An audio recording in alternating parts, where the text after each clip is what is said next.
NASA's mission is to explore the unknown. There's more that we don't know than we do know. That's just the nature of the universe.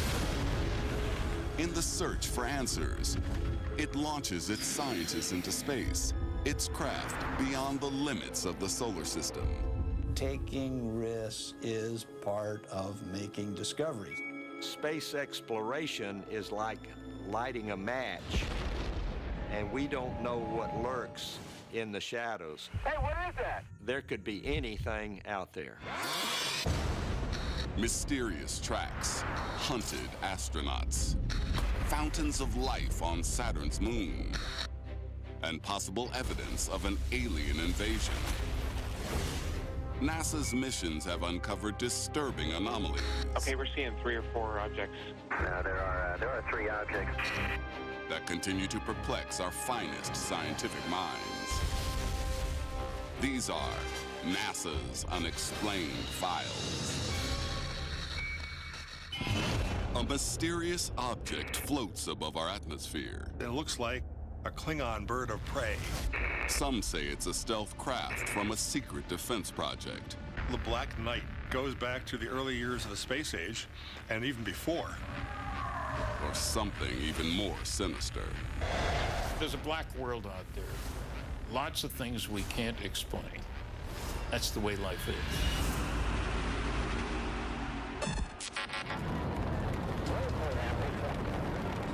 December 1998. 6 NASA astronauts are about to open a new chapter in space exploration. Their mission: to assemble the International Space Station, the first permanently manned satellite to orbit the Earth. Jerry Ross is the spacewalk mission specialist. When you're starting to lay the cornerstones of something as important as the International Space Station, you're pumped, and you want to get on with the program. If the other one has a -1, then you've hit the nail on the head. 7 days into the mission, Ross and fellow astronaut Jim Newman are installing thermal protection on the new space station when someone spots something unexpected. A crew member said, "What's that?" And I'm starting to look around, trying to understand what's that? What are they talking about? The crew immediately follow NASA's UFO sighting protocol. The first thing we try to do is to take pictures of what we see so that we have photographic evidence.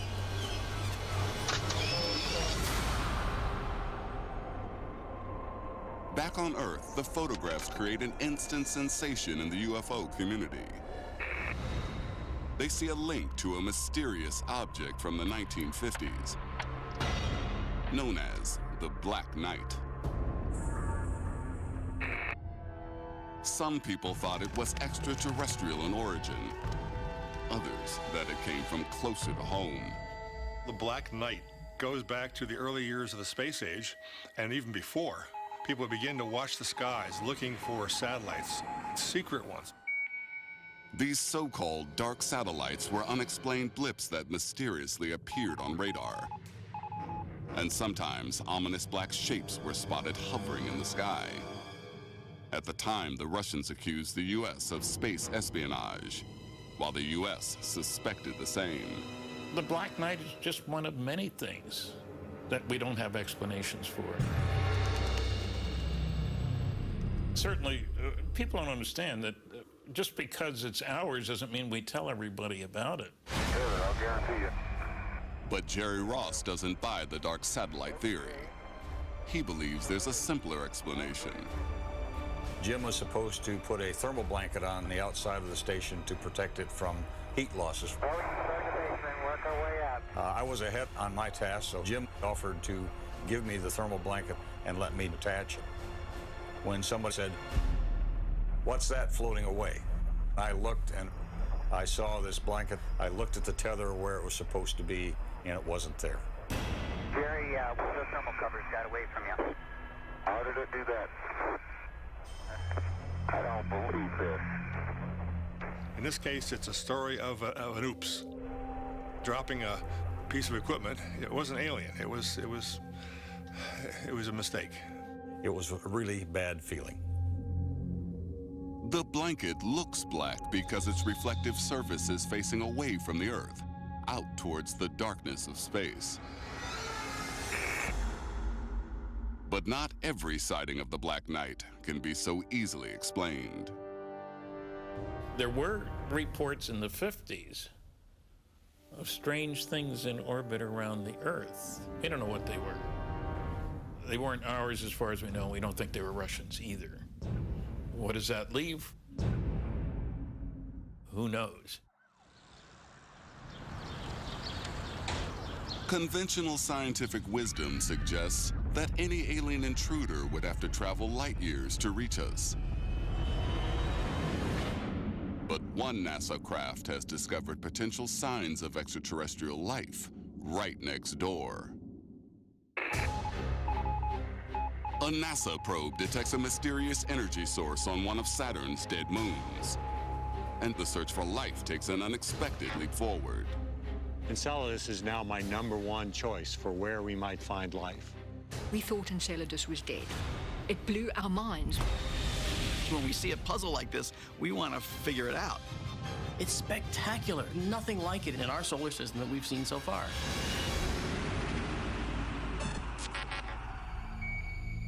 NASA's Cassini probe transmits mission data across 1 billion miles of space.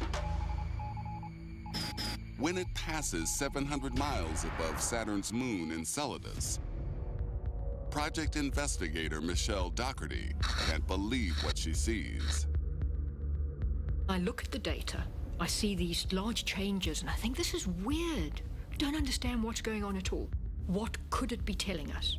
I take a deep breath, and I phone the Cassini project, and I say, we think we're seeing an atmosphere at Enceladus. Enceladus is alive.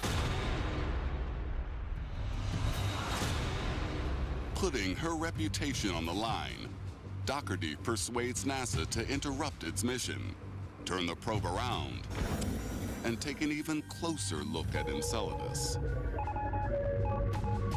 What happens if we don't see anything? No one's ever going to believe anything I say again. Skimming Saturn's rings, Cassini takes a closer look at Enceladus. The images it sends back are astonishing. Enormous plumes of liquid water spew out of a moon that should be dead. The plumes that we're seeing at Enceladus are huge. Half the size of the moon itself. It validates the decision that we made to go close and really give us a new discovery that no one actually thought was ever going to be there. So it's really cool. The sensational discovery hits the world's headlines. But planetary scientists are baffled by the giant liquid plumes. It should be completely frozen, but yet we have liquid water at 30 degrees Fahrenheit and warmer coming out of this thing, spewing into space. Something or someone is heating up a moon that should have frozen to death millions of years ago. We expect that the surface of Enceladus has a little bit of heat on it because of the solar radiation coming in, but you could power 20 coal power stations with the heat that we find, and that's a real surprise. What is powering Enceladus? One theory is that the mysterious energy emanates from Saturn's extreme gravitational force. Enceladus isn't like our moon. It has a rocky core, but it actually has a water ocean beneath a mantle of thick ice. As Enceladus orbits Saturn, Saturn's massive gravity squishes it and putting a lot of energy into that little tiny 300-mile diameter ball. And so that's helping to push that ice water out of these fissures at high velocity. Cassini flies through a plume spewing from the icy moon's geyser. What it discovers turns Enceladus from a barren, freezing wasteland into a promising place for extraterrestrial life. The interesting thing is, coming out with those geysers, we're also seeing hydrocarbons, building blocks of life. Enceladus is now my #1 choice for where we might find life. If you find liquid water, you can start to talk about the possibilities for perhaps finding some kind of alien life beneath the surface of Enceladus. I think if somebody had suggested that before the mission went there, they would have been carted off into a small room. The next step is directly search for life. We want to go back to the plume with more sophisticated instruments, and I think even grab a sample and bring it back to Earth.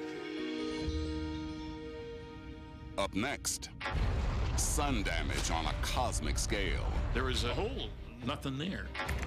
And something out there may be watching us.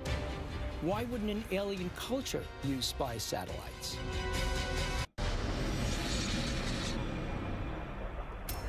We're completely at the mercy of our sun. We can't control it, we barely understand it, and all life depends on it. But has our sun turned to the dark side? A giant chunk of the sun is missing. There is a hole, nothing there. July 2013. Goddard Space Center, the headquarters of NASA's SOHO Solar Observatory. Its mission, to keep an eye on our fiery star. The SOHO project is an early warning system about new phenomena which could have an impact here on Earth. Scientists monitoring the satellite feeds see something extraordinary. A gigantic shadow creeping across the sun, a 500,000-mile-wide hole. As NASA struggles to assess the threat, the dramatic images fuel a storm of speculation. This was weird. We don't know whether that was artificially induced on the sun. It's as if aliens had scooped the surface. Whatever the cause, the results could be catastrophic for us. A dip of even 7% in the sun's output could cast the Earth into another ice age.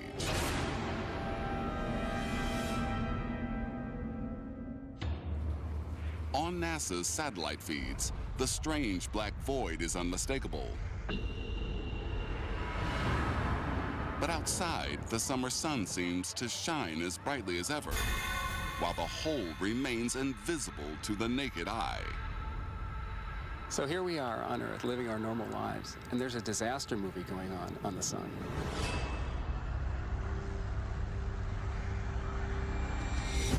In an effort to explain the hole, scientists turn to a satellite that captures pictures of superhot gases in the sun's atmosphere.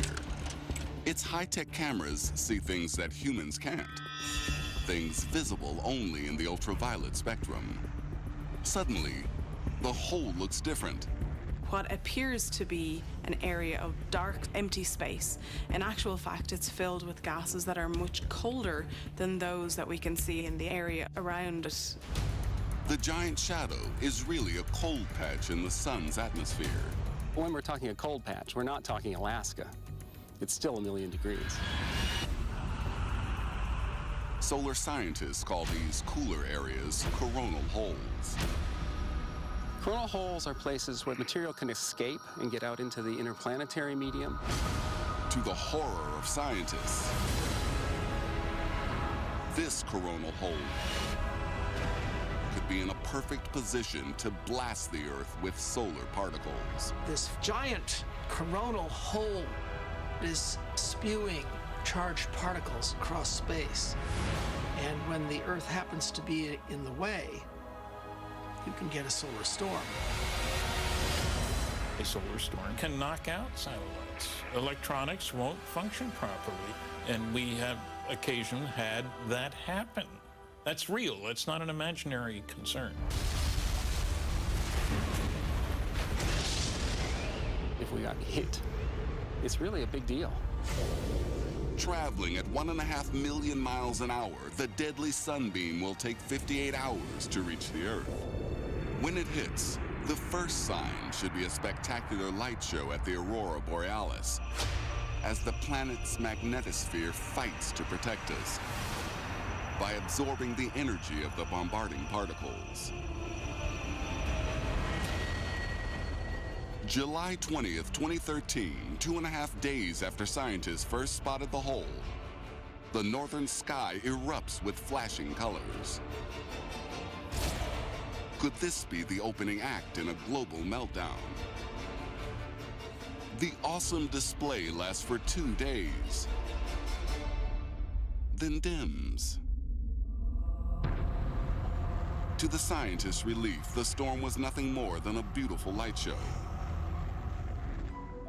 It dealt Earth a glancing blow. Next time, we might not be so lucky.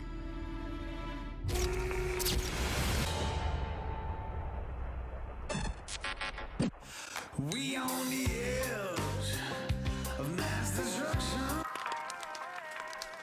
El Centro, California. Amateur astronomer Bill Young is one of a select group of stargazers with a very important task. Bill Young is an Arizona-based astronomer who's taken it as his mission to watch out for near-Earth objects that could pose a danger to us.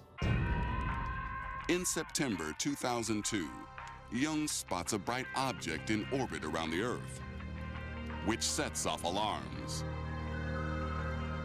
This object became very apparent as something unusual, primarily because of its motion. It was moving very fast and moving in a velocity that's very much like the velocity of the Earth.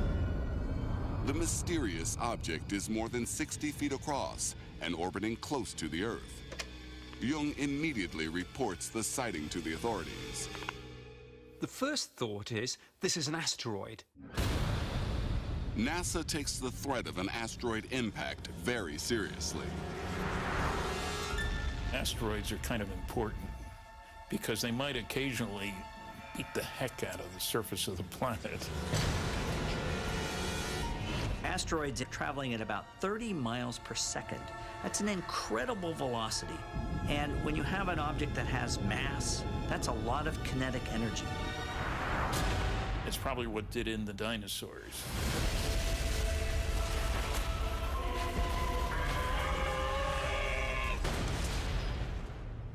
But asteroid J002E3 isn't behaving like an asteroid at all. Most asteroids trace a regular orbit around the sun within the belt between Mars and Jupiter. But this mysterious object doesn't do that.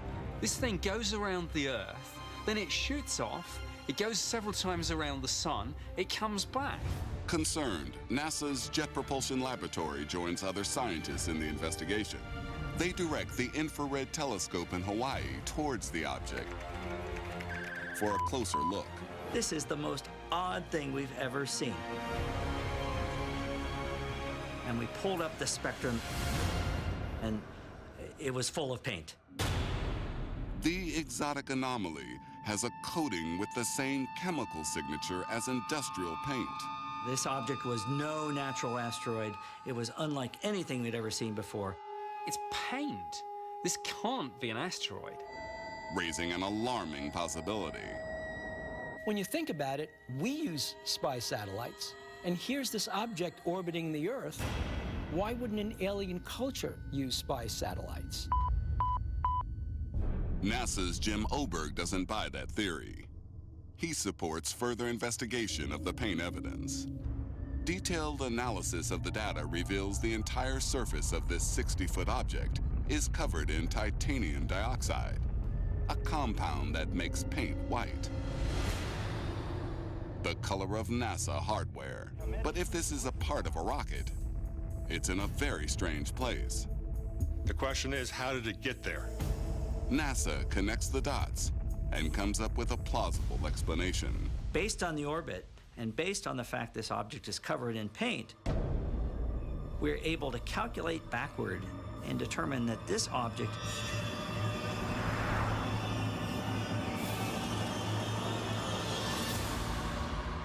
is the third stage of the Saturn V rocket that carried astronauts Conrad, Bean, and Gordon to the moon on Apollo 12.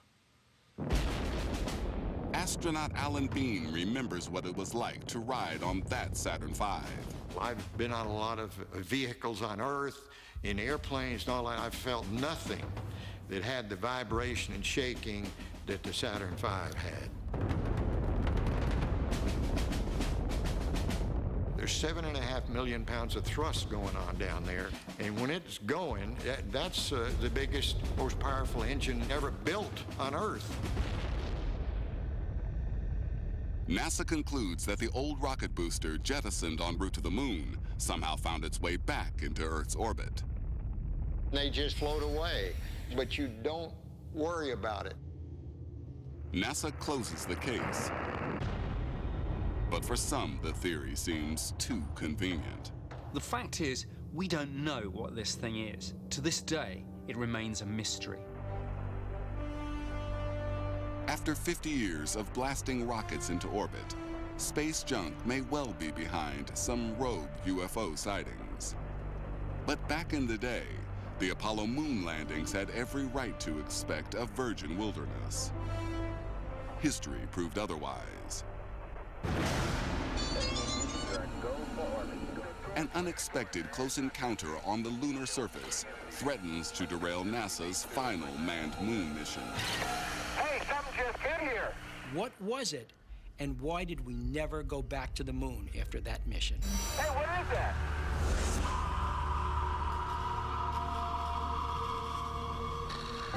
We choose to go to the moon in this decade and do the other things, not because they are easy, but because they are hard. A decade after Kennedy challenges the country to put a man on the moon, Apollo astronauts touched down on the lunar surface for the 6th time. I was strolling on the moon one day. Captain Eugene Cernan and geologist Dr. Harrison Jack Schmidt prepare to drive into a previously unexplored valley, scouring the moon's surface for geological secrets. The astronauts know their lives depend on the rickety lunar rover. Almost immediately, a fender breaks off of one of the rover's rear wheels. That doesn't hold any part of the fender on. What are those things going over? What is that? Jack Schmidt, while he's near the lunar rover, sees this object suddenly flying over his head. Well, he reacts to it. Hey, something just hit here. Both of them are surprised to see something, this object and objects actually flying over them, flying around them. What blue? Hey, what is that? Here you have something that obviously they kind of took them by surprise. Mission Control observes the astronauts' distress over a live feed, but are powerless to intervene. 240,000 miles from help, the astronauts troubleshoot the problem. Your antenna. It's that styrofoam off the high-gain antenna package. Analysis of the incident by astronomer Mark D'Antonio seems to back up Cernan and Schmidt's guesswork. The antenna on the lunar rover had foam around it as an insulating material. One of the things to understand about foam is that it's full of air. When it gets up into space and it is exposed on the lunar surface, you get rapid expansion of those pockets on the inside, and guess what happens then? It explodes. Now on the moon, where there's no atmosphere, that explosive force would have propelled foam from the top of that rover antenna hundreds and hundreds of feet. And it would have been quite startling to feel something hitting you in that vacuum of space like that. I thought you were kidding. No, I've never seen that before. NASA closes the case, but others remain unconvinced by the official explanation. Given the fact that astronauts are trained for every single kind of exigency, they know what they're doing, why would the astronauts in Apollo 17 be so shaken over the objects flying overhead if it was only foam from the antenna? That's the unexplainable part of that mission to me. The crew leaves the moon 2 days after the incident. Mankind has never returned. It doesn't add up. Look, Apollo 18 and 19 were built. They were paid for, and we didn't go. They weren't launched. I don't know why. Coming up next, did joyriding aliens tear up the red planet? Looks like someone did wheelies on Mars. An unmanned probe beams back some of the very first images of Mars. We had to be there. We had to go there. But unexpected tracks raise fears that we may not be the first explorers. Could they be animals or vehicles, perhaps, or some other phenomenon? It wouldn't surprise me at all if there were tracks from previous visitors on Mars.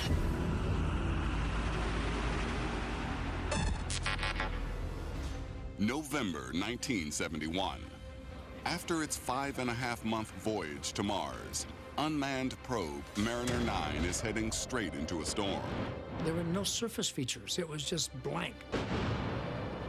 The planet-wide dust storm rages for 2 months before Mariner 9 begins beaming back images of the Martian surface to Earth.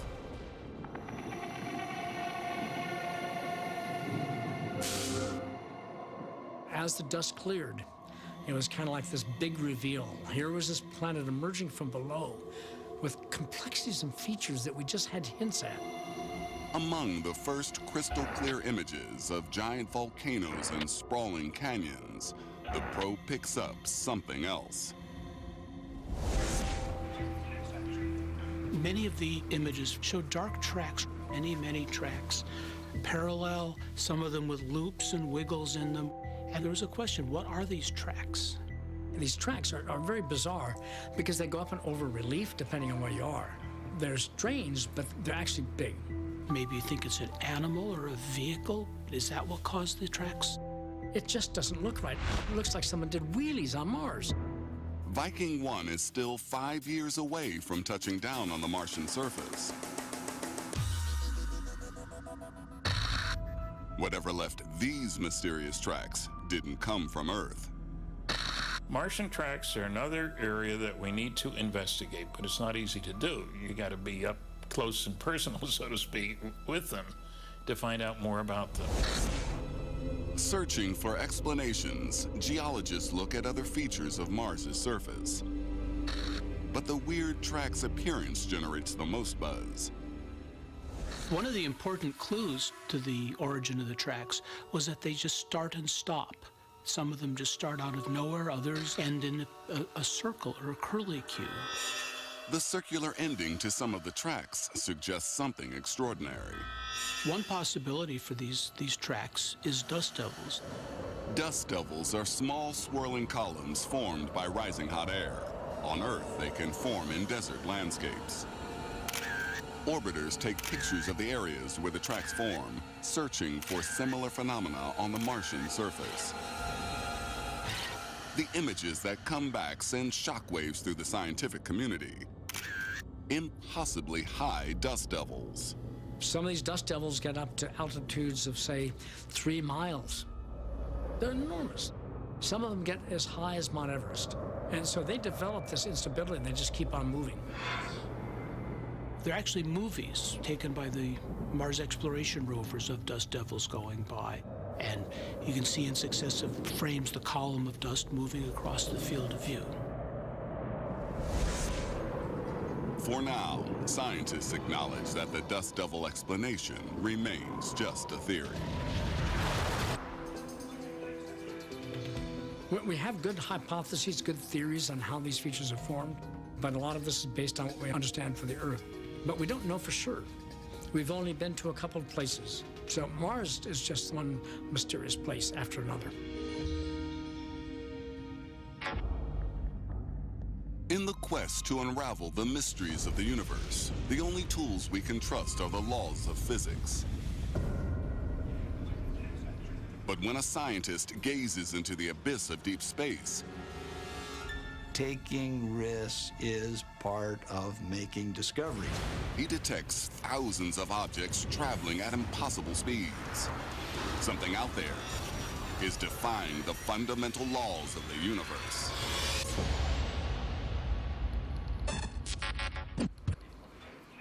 December 1995. The Hubble telescope.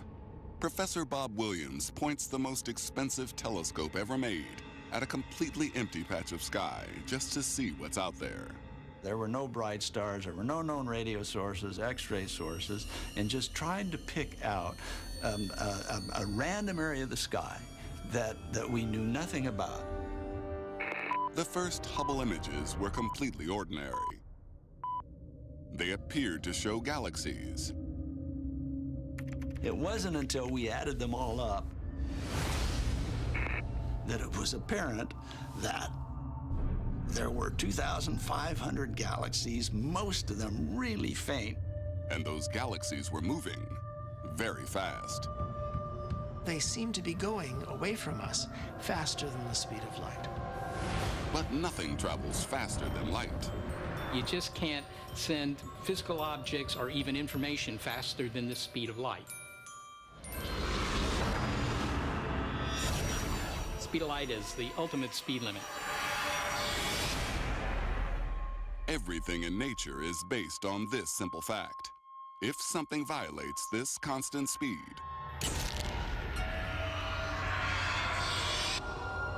the laws of physics break down.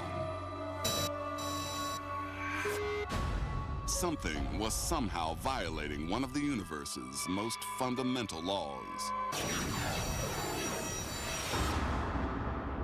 You have to be open to the possibility that the theories we know, physics, we might be missing something. Was Einstein right, or is he maybe slightly wrong? Or is there some way to beat Einstein by warping space? What if the objects Bob Williams saw weren't galaxies at all? What if they were artifacts hurtling through interstellar space? If a craft could distort space using a warp drive, it could traverse the cosmos in hours rather than billions of years. It would shrink the space in front of the spacecraft and dilate it behind. So it would look like the spacecraft would ride a wave towards the destination star faster than light. The signature of such a warp drive could look very similar to the light given off by a galaxy that appears to be moving faster than the speed of light. But warp technology is well beyond humanity's current capabilities.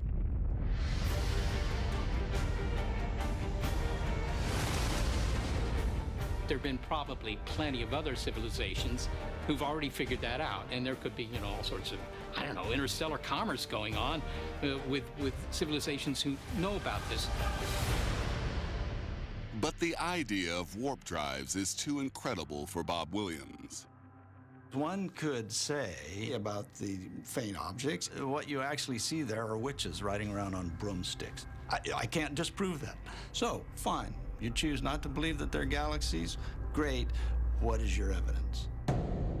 If these really are galaxies, the explanation for their extraordinary speed could be even weirder than a warp drive.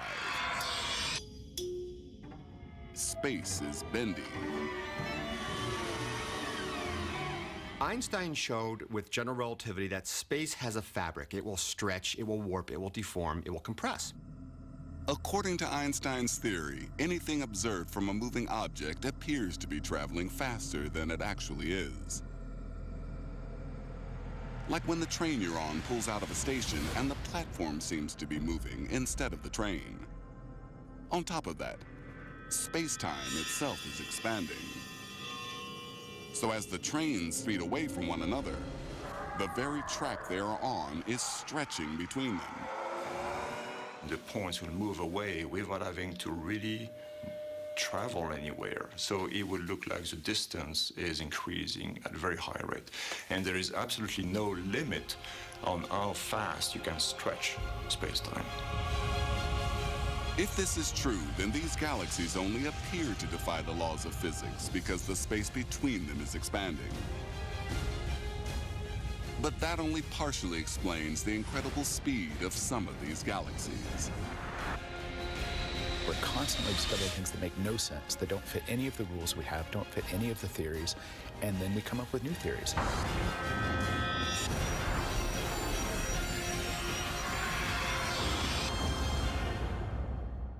Coming up, stalking the shuttle.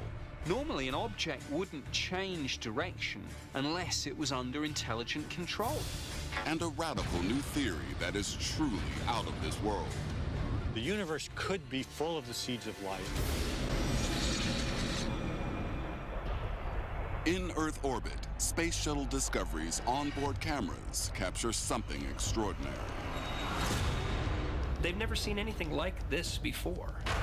Debris behaving in a peculiar way like this doesn't make any sense. It can't be natural. It must be artificial.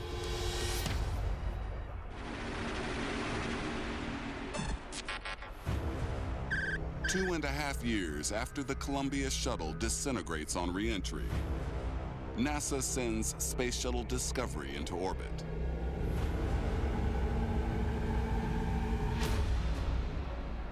The plan is to dock with the International Space Station and resupply the 2 people on board. But the mission's prime focus is safety. One of the things that we're going to break out right away is going to be the cameras. Within minutes, NASA finds unnerving evidence of damage to the shuttle's thermal shielding. For Discovery's 7 crew, this is a nightmare scenario.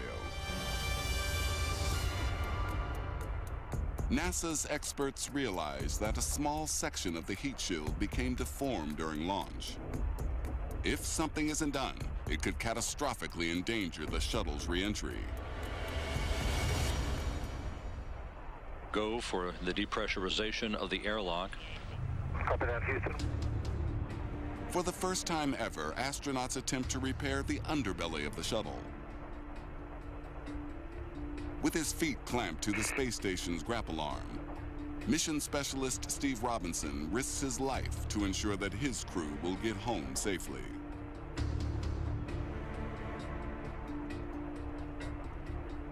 Veteran astronaut Leroy Chow knows exactly how the spacewalker feels. You're kind of in this battle mode, if you will. You have a very heightened sense of awareness. If you somehow become disconnected from the station, you're just going to float away, and it's pretty much over for you. Here we go. The stakes have never been higher, but Steve Robinson keeps his cool. Discovery Houston, everyone is extremely happy. On your go to wrap it up, and we'll press with our next step. Okay, we'll do that. Robinson's repair appears to be a success, but as the shuttle prepares for re-entry, one of its cameras captures a strange object sweeping the area. And the world begins to wonder if the astronauts are safe. What they saw has been described as the boomerang, an object heading in one direction and changing direction and heading away. The boomerang's course change looks so deliberate. Some observers speculate the shuttle is being stalked.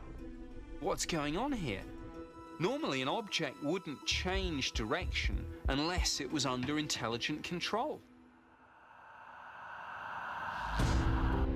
Although NASA hasn't released an official explanation, a separate scientific investigation concludes the boomerang is space debris, whose trajectory is influenced by drag from Earth's atmosphere. But not everyone agrees. Debris behaving in a peculiar way like this doesn't make any sense. And yet when you stop to think about it, if this is an intelligently controlled vehicle, that's a very big story indeed. Such a big story that the boomerang footage becomes a social media phenomenon. Over 100,000 people watch its disturbing switchback through space. If the boomerang ever comes back, the world will be waiting.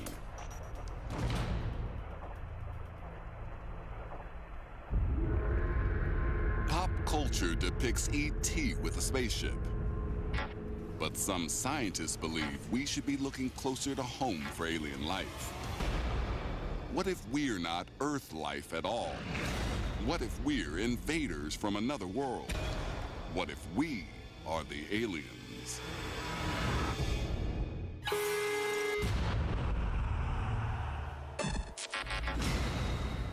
Earth, 3.8 billion years ago, a raging, molten inferno, under constant meteorite bombardment. No place for life. But what if this rain of rock and fire also brought life to our world? What if a rock from an alien world arrived carrying alien cargo? Us. A theory known as panspermia. Panspermia is the notion that life here began out there. That a planet with an active ecosystem can have an impact and that impact can knock material with biology aboard into space. Some forms of life are sufficiently robust that they can actually survive that impact and then, if you like, pollute that planet.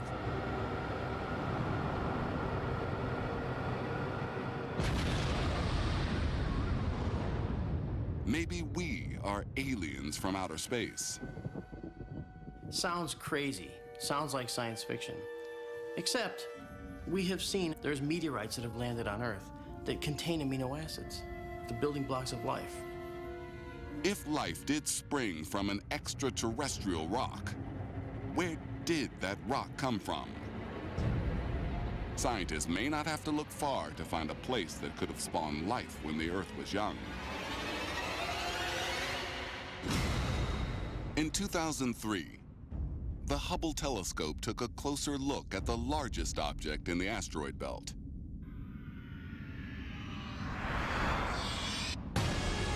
Ceres, a mini-planet among the rocks and debris. Ceres is the largest asteroid. Hubble's been studying it for a number of years, trying to understand its composition, trying to understand what the solar system was like during its earliest years. But Ceres is more than just a lump of asteroidal rock. What's really exciting about Ceres is that it's spherical and the fact that it seems to be coated in ice.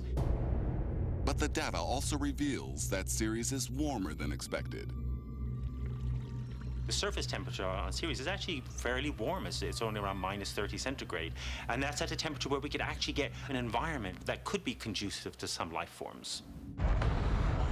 So while Earth was still burning 3.8 billion years ago, Ceres could have been a safe haven for life. That doesn't explain how life arrived on Earth. But a giant white spot on Ceres' surface offers a clue. The spot is as large as Indiana. Astronomers suspect that it's actually a giant chunk of Ceres, which has been ripped away. The result of a cataclysmic impact 4 billion years ago.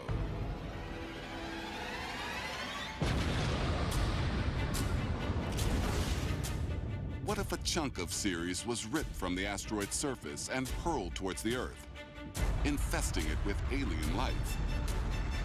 What if it embedded itself deep into the bedrock, colonizing our virgin world? NASA takes the idea of life surviving in space very seriously. In 1984, the agency launched 12.5 million seeds into orbit. The seeds spent 6 years in space on board the long-duration exposure facility before they were brought back to Earth. They brought them back down and distributed them all over the United States to plant and see if they grew.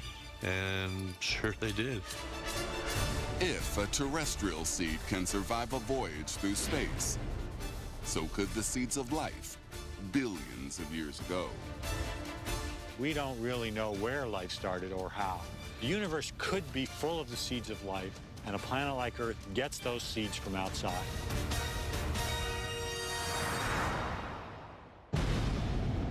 NASA's search for life has taken us to far-flung worlds with alien environments, revealed mysterious phenomena that defy our physical laws, and tested astronauts with unimagined danger. NASA's files reveal strange new horizons, weird encounters, and mind-blowing forces. Still, many of these anomalies remain unexplained.